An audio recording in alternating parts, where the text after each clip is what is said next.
하나님의 은혜가 여러분들 가운데 함께 하시기를 주님의 이름으로 축원합니다.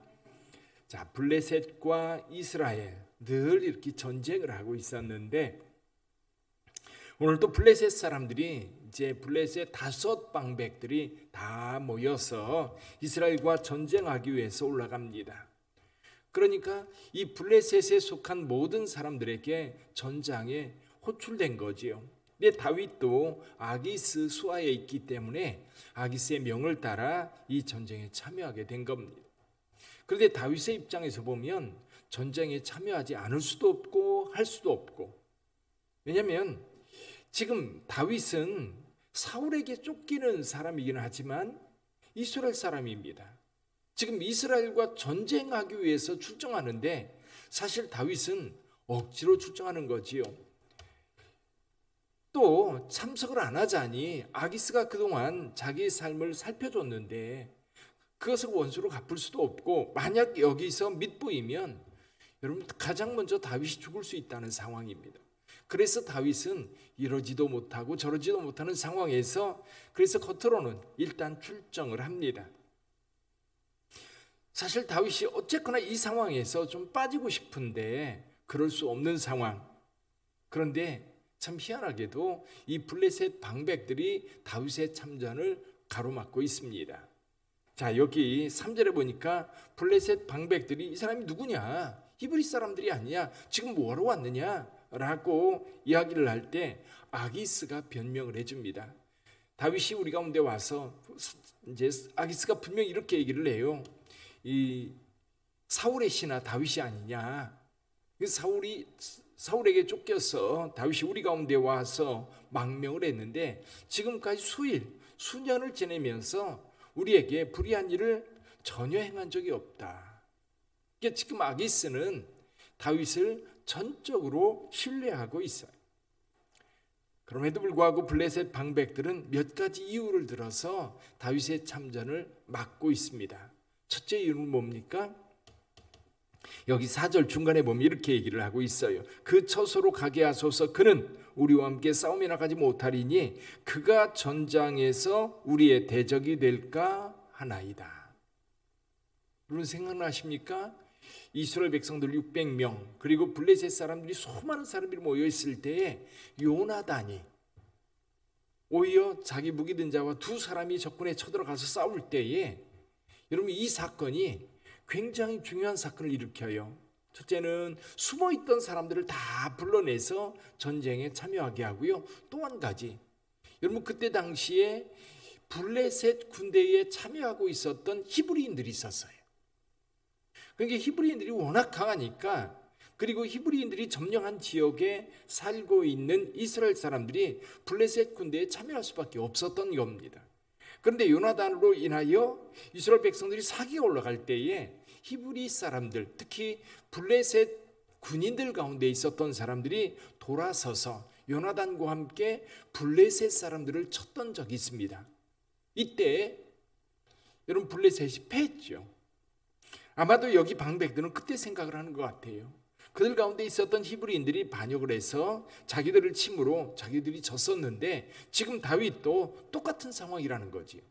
만약에 다윗이 이 후방에서 그 가운데에서 한참 저 앞에 전쟁을 하고 있을 때, 사울 군대와 전쟁을 하고 있는데 다윗이 이 뒤쪽에 있으면서 만약에 사울 군대와 합하여서 협공을 한다면 굉장한 피해를 줄 수 있다는 것이 방백들의 판단이었던 거죠.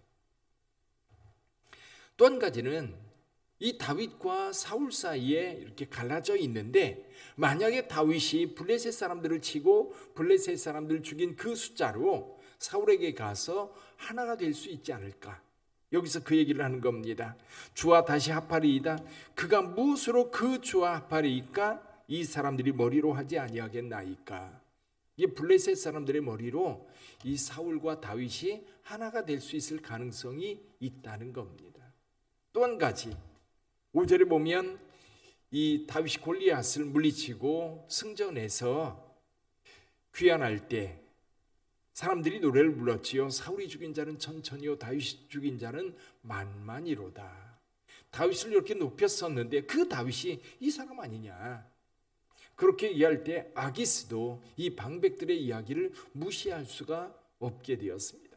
그래서 다윗을 불러서 이야기를 합니다.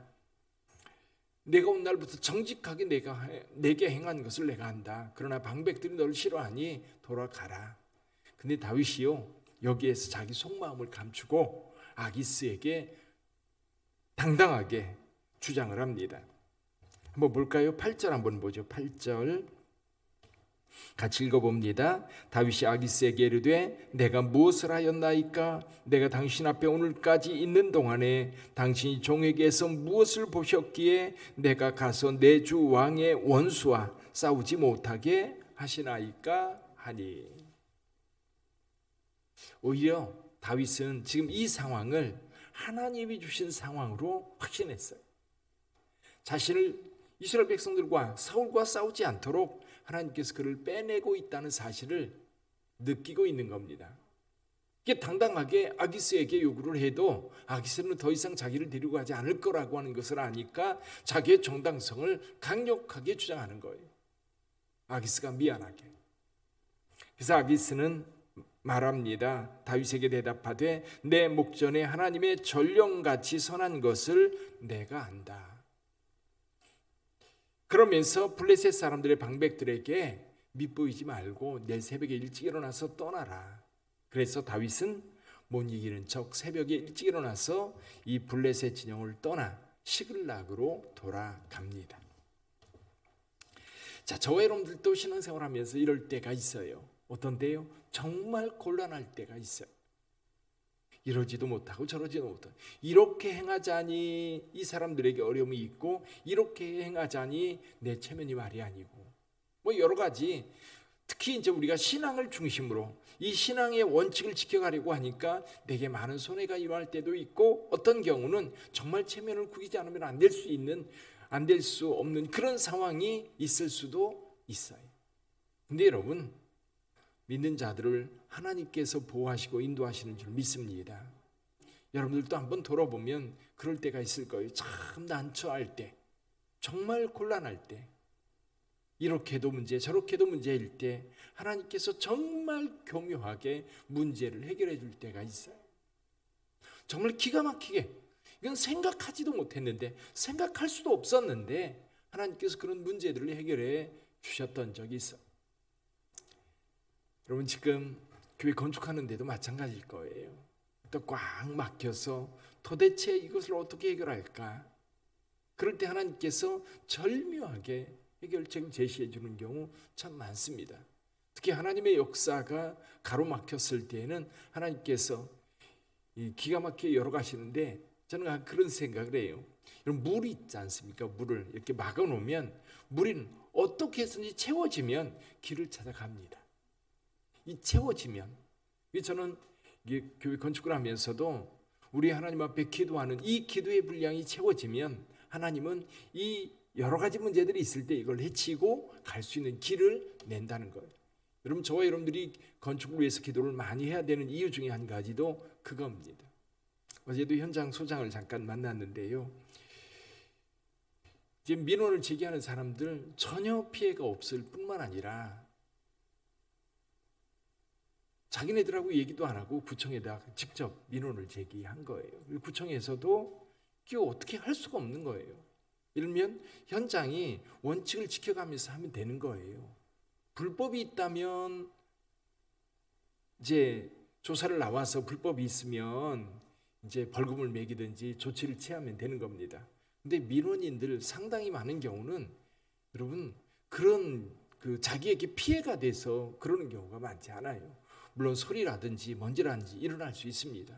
근데 이웃이 그렇게 이제 건축을 할 때 저는 가만히 생각해 봐요. 그 집 지을 때는 주변 사람들이 아무런 피해가 없었을까? 그걸 잃어버려요, 사람들이. 그 집 지을 때도 분명히 주변 사람들이 어렵게 했을 텐데 그런 것들은 생각 안 하고 그저 자기 좀 불편하다는 것, 근데 불편하지도 않은데도 그래요. 이럴 때 필요한 게 뭐예요? 하나님의 도움의 손길이에요. 근데 그 마음을 돌이키든지 그렇게 막 이렇게 이제 어려움을 제기하던 그런 분들이 어느 날 갑자기 순한 양이 되는 경우가 있고요. 갑자기 하나님께서 문제를 해결해 가는데 지금 기가 막히게 문제를 해결할 때가 있어요. 오늘 다윗을 보면서 그런 역사들이 여러분의 삶에도 있기를 주님의 이름으로 축원합니다. 뿐만 아니라 우리 교회 건축하는 데에도 하나님의 역사가 그렇게 일어날 수 있기를 주님의 이름으로 축복합니다. 하나님의 도움의 손길이에요. 그래서 그 에스라는 그렇게 얘기를 해요. 하나님의 선한 도움의 손길. 그렇죠? 또 하나님의 선한 손의 도움, 하나님의 선하신 손의 도움이 늘 있으면 하나님의 백성들은 그 어려운 길을 걸어갈 수 있는 겁니다. 그 은혜가 저와 여러분들과 주님의 몸된 교회에 있기를 다시 한번 축원합니다. 기도하겠습니다.